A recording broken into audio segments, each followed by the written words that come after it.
Chapter 3. Does science equal human happiness? Einstein once said, "Science can denature plutonium, but it cannot denature the heart of man." It is evident now that science alone cannot ensure human happiness. At the most, it can create conducive environments, but it is not the function of science to give happiness and peace to the mind of man. That is the province of another discipline called religion, the science of the inner nature of human beings.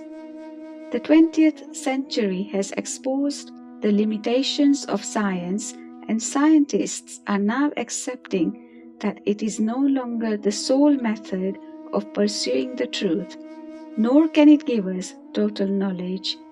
It suffers from serious limitations and fails to decipher the mysteries of the universe, which remain as much of a riddle to man today as they were to primitive men, in spite of all our scientific progress.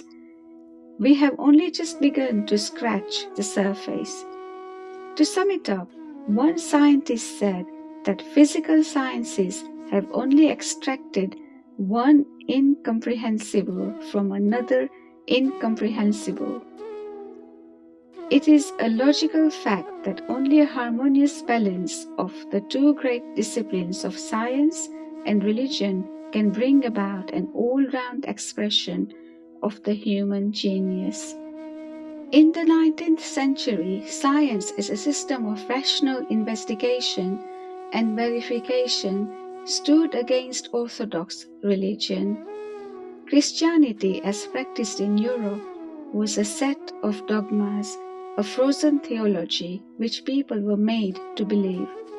Naturally, with the advent of the age of reason and scientific investigation, religious influence declined. However, 2 world wars proved that science has failed to fulfill man and to answer his problems. The inquiry into the mystery of man and the universe has revealed new and baffling dimensions. The phenomenal universe and its interaction with man has commanded the scientist's attention. What is the truth about man? What is his place in the universe? Is he a piece of cosmic dust gone wrong, or a complicated physical machinery? A puppet that struts and talks and laughs and ultimately dies as the wheel of time turns inexorably beneath him? While answering these questions, it is important to bear in mind that man is himself raising the questions and seeking the answers. Man is primarily a subjective being, and he cannot be reduced to objective dimensions. He is essentially a seer, thinker, and observer. Pascal has said, "In space, the universe engulfs me and reduces me to a pinpoint, but through thought I understand the universe." Man is therefore not only a physical being, there is something else in him which transcends physical limitations. The transcendental entity called self is the primary inalienable aspect of man's being, which gives him awareness and the capacity to know himself and the surrounding universe. It is here that science and religion meet as they investigate the mystery of man, the unknown. At this point, physical sciences leave off and metaphysics and religion begin. The self and the non-self are the two constituents of man, known as the internal and external, the inner and outer. Physical sciences deal only with the external aspect of man, which is part and parcel of the material cosmos. Physical man is the byproduct of the physical universe that surrounds him. He is its extension. Therefore, environment matters in the development of the physical personality.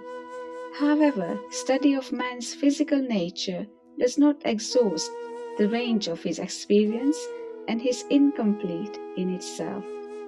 Here we need the help of the science of religion, which studies in depth human nature as revealed by consciousness. Science and religion therefore intermingle for the totality of knowledge and for deciphering the true nature of man and his surrounding universe. This is the study of macrocosm and microcosm, and science and religion can extract facts from both to present a more comprehensive cosmology. Religion as a science gives a spiritual explanation of the spectacle of the universe.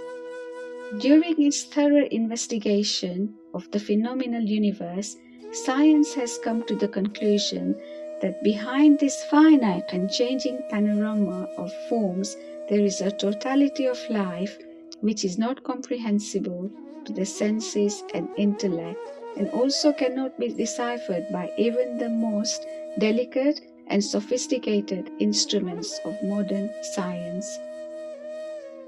Research in radiation in nuclear structure and the discovery of energy as the basis of all material existence have caused scientists to revise their conclusions, and they are no longer just materialists.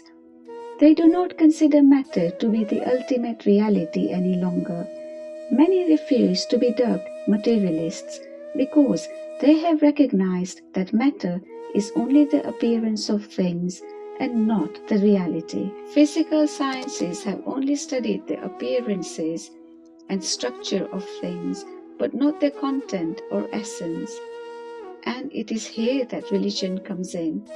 It is an advanced science concerned with discovery of the self, the consciousness which permeates the total being. The only valid source of knowledge is experience. The saints and mystics of all religions can be called scientists of the spirit. Mathematical principles are the same the world over, and likewise the realized saints and seers of the truth throughout the world have not differed in their experiences. They speak the same tongue and the same truth. According to these spiritual scientists, man is potentially divine, and behind finite human beings is the infinite Atma, which can be realized just as we experience and realize other phenomena. This Atma is revealed to the person who transcends his physical being. The self can be known through the self in the same way as we can see our face through the medium of a mirror. The Rishi of Mundaka Upanishad says, "What is the reality, O Blessed One? Knowing which we can know all that there is in the universe. Is there unity behind this diversity, or one behind the many?" Explaining to the disciple, the Rishi says that there are two types of knowledge that can be acquired by man, called Paravidya and Aparavidya, or higher knowledge and lesser knowledge. Physical sciences give us only lesser knowledge, the knowledge of structural form, but not the knowledge of content, that is, spirit. The Upanishadic seers include all branches of learning, even the scriptures, in the category of lesser knowledge. But Paravidya, the highest knowledge, is that by which the imperishable, that unknown cosmic vibration called Brahman, which runs through the physical universe, is realized. The end.